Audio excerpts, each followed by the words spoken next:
Assalamualaikum warahmatullahi wabarakatuh. Perkenalkan, saya Yulinda Fitri dengan NIM 20230040180. Saya dari kelas TI 23H. Di sini saya akan mendemonstrasikan proyek akhir mata kuliah pemrograman berorientasi objek yang saya beri nama Dreamcrafter. Dreamcrafter saya kembangkan berdasarkan pengalaman pribadi saya. Sebagai mahasiswa, saya sering memiliki banyak target atau impian, namun tidak jarang lupa mencatatnya atau bingung dalam memetakan sejauh mana progres yang sudah saya capai. Akibatnya, impian-impian tersebut menjadi terasa stagnan dan sulit ditindaklanjuti. Oleh karena itu, saya membuat sebuah solusi berbasis OOP untuk membantu saya memecah impian menjadi tahapan-tahapan konkret, sekaligus merefleksikan prosesnya melalui catatan, perkembangan, dan suasana hati. Proyek ini saya bangun dengan menerapkan 3 prinsip utama dari pemrograman berorientasi objek, yaitu encapsulation, inheritance, dan polymorphism. Kita bisa lihat struktur proyek di sebelah kiri di dalam folder utama Dreamcrafter. Terdapat beberapa komponen penting. Yang pertama adalah encapsulation. Konsep ini saya terapkan dengan membagi sistem menjadi beberapa kelas yang independen, seperti di folder models ini, yang berisikan file Dream.py, Milestone PY, dan Moodtracker PY. Masing-masing file berisi satu kelas yang membungkus data dan fungsinya sendiri, seperti pengelolaan impian, milestone atau langkah-langkah, dan mood pengguna. Dengan cara ini, tiap kelas hanya bertanggung jawab pada satu hal, dan interaksi antar objek menjadi lebih terstruktur dan terkontrol. Berikutnya adalah inheritance di dalam Dream.py. Saya membuat kelas abstrak bernama Dream, lalu dari kelas ini diturunkan 2 kelas anak, yaitu Career Dream dan Personal Dream. Mereka mewarisi semua metode dasar dari kelas Dream, seperti menambahkan milestone dan menghitung progres. Namun, masing-masing punya atribut tambahan sesuai jenis impiannya. Struktur pewarisan ini memudahkan pengembangan jenis impian baru tanpa perlu menulis ulang logika dasarnya. Kemudian, untuk polymorphism, saya menerapkan lewat metode Goethe Motivation yang ini. Metode ini didefinisikan di kelas induk Dream, tapi akan menghasilkan output berbeda tergantung dari jenis instansiasi objeknya. Kalau objeknya Career Dream, maka kutipan motivasinya bersifat profesional, tapi Personal Dream kutipannya lebih bersifat reflektif atau personal.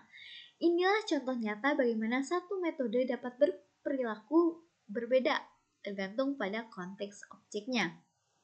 Selain folder models, ada juga folder data yang di dalamnya menyimpan file dreams.json. Disinilah semua data impian dan mood pengguna disimpan secara otomatis dan persisten setiap kali program dijalankan atau ditutup. Sekarang, mari kita jalankan.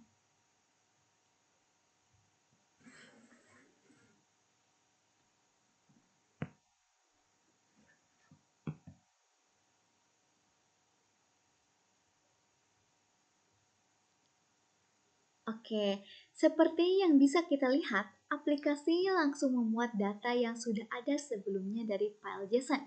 Di sini ada 3 impian dengan progres yang berbeda-beda, seperti membuat brand kopi senja cita, lalu ada menguasai seni LED art, dan menjadi model profesional. Ini menunjukkan fitur penyimpanan data persisten dari aplikasi. Sekarang saya akan menunjukkan betapa mudahnya menambahkan impian baru.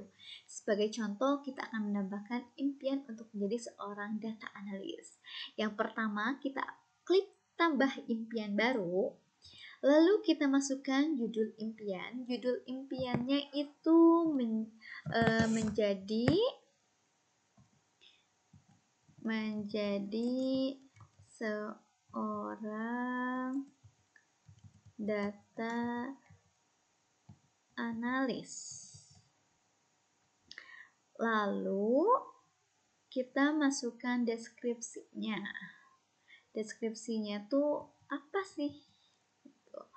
Yaitu menerjemahkan data kompleks menjadi insight strategis untuk mendorong pertumbuhan bisnis dan inovasi produk dalam skala besar. Oke, lanjut. Kita ini menjadi tipe karirnya itu adalah karir. Lalu target perusahaannya itu yaitu bekerja di Big Tech, Amazon, atau konsultan di Accenture. Accenture. Oke, kita klik simpan impian.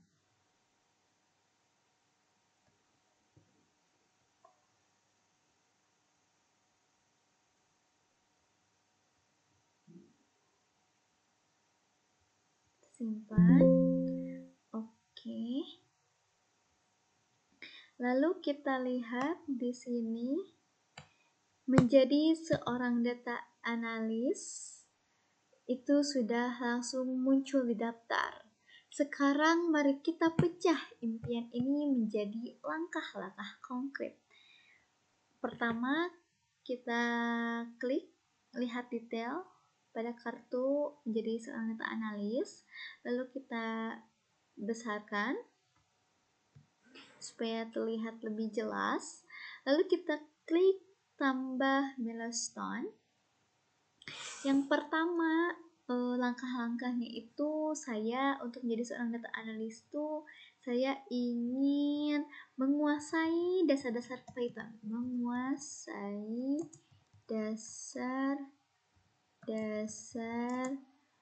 Python. Seperti pandas, lalu NumPy. Oke. Tanggalnya kita masukkan tanggal sebagai contoh 2024 tanggal 7 bulan 15 tanggal 15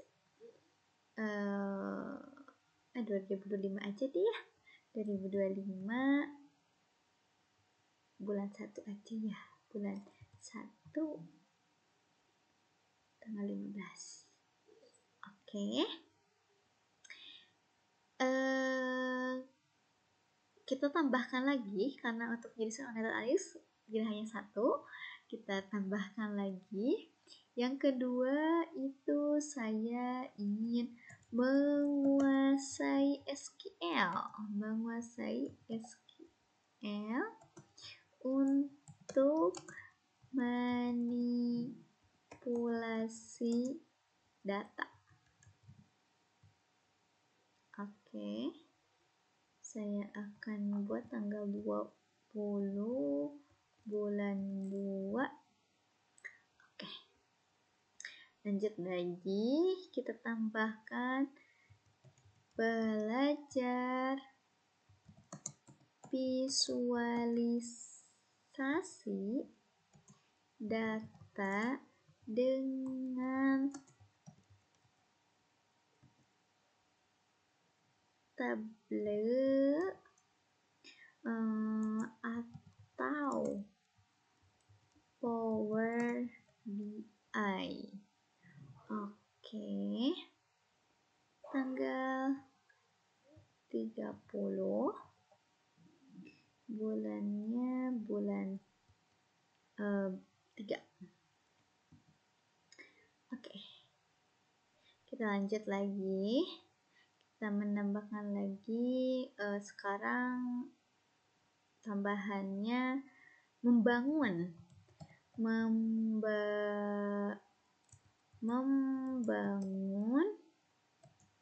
2 sampai 3 proyek portofolio di GitHub.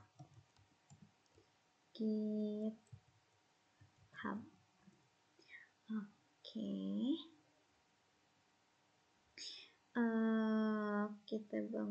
Kita targetnya tanggal 1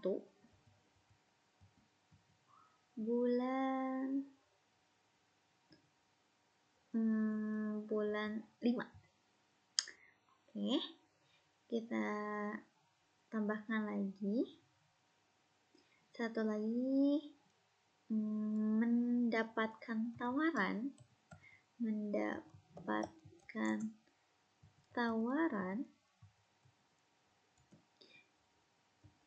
pekerjaan pertama sebagai data analis. Oke, targetnya itu mau tanggal 17 di bulan 8. Oke. Mari kita asumsikan saya sudah selesai belajar Python. Mari kita update statusnya. Update, kita di sini catat selesai. Oke.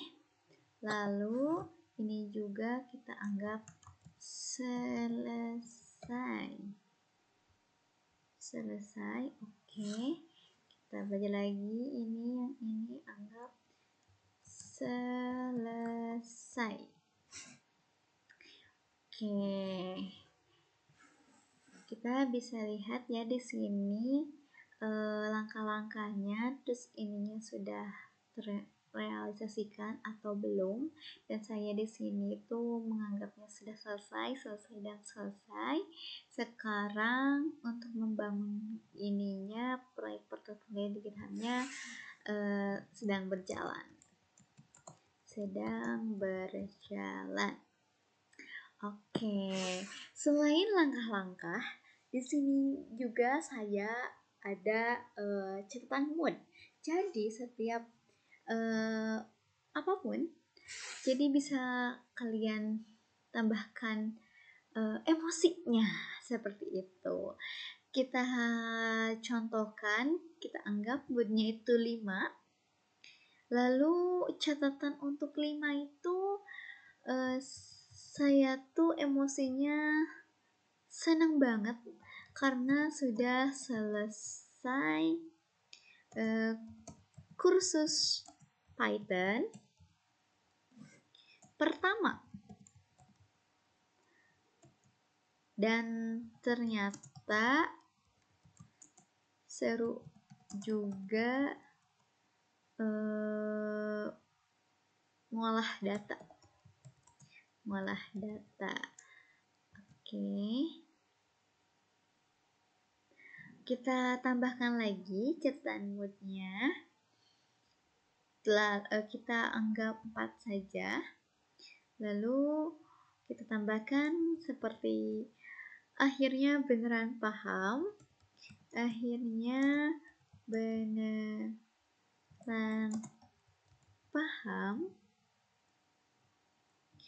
Konsep join di SQL, lega banget rasanya gitu, lega banget rasanya. Jadi apapun yang kalian rasain ketika sudah selesai ataupun belum, kalian bisa nambahkan di sini. Kita tambahkan lagi satu lagi, karena selesainya D3, kita tambahkan lagi. Ceritanya bikin dashboard pertama,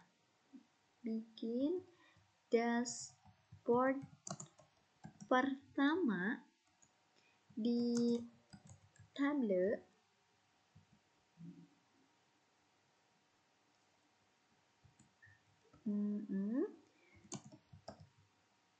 Keren banget, bisa bikin data bercerita. Oke, kita sudah menambahkan, lalu kita lihat analisisnya. Oke, fitur unik dari aplikasi ini adalah motivasi adaptif, yang merupakan implementasi dari konsep polimorfisme. Karena ini mimpi karir, kutipan yang muncul akan berfokus pada profesionalisme. Jika kita lihat analisis untuk mimpi lead art yang tipenya pribadi, kutipan yang muncul akan berbeda, lebih berfokus pada kebahagiaan personal. Ini menunjukkan kekuatan polimorfisme, di mana metode yang sama yaitu get motivation yang memberikan hasil yang berbeda tergantung objeknya. Nah, di sini motivasinya itu, kamu luar biasa, pertahankan energi positif ini untuk meraih posisimu bekerja di Dictage Amazon atau konsultan Accenture. Senang ya, di sini juga ada rata-rata moodnya. Oke, kita close. Lalu kita lihat progres kita. Lakukan. Yaitu mencapai 60%. Wow, keren ya, bisa lihat progresnya juga. Terakhir, semua perubahan yang kita lakukan, termasuk impian data analis yang baru kita buat, akan tersimpan secara permanen. Kita tutup, kita simpan, dan keluar. Oke. Saat aplikasi ditutup, data baru akan ditulis di file JSON. Di sini, jadi saat dibuka kembali, impian menjadi data analis akan tetap ada di sana.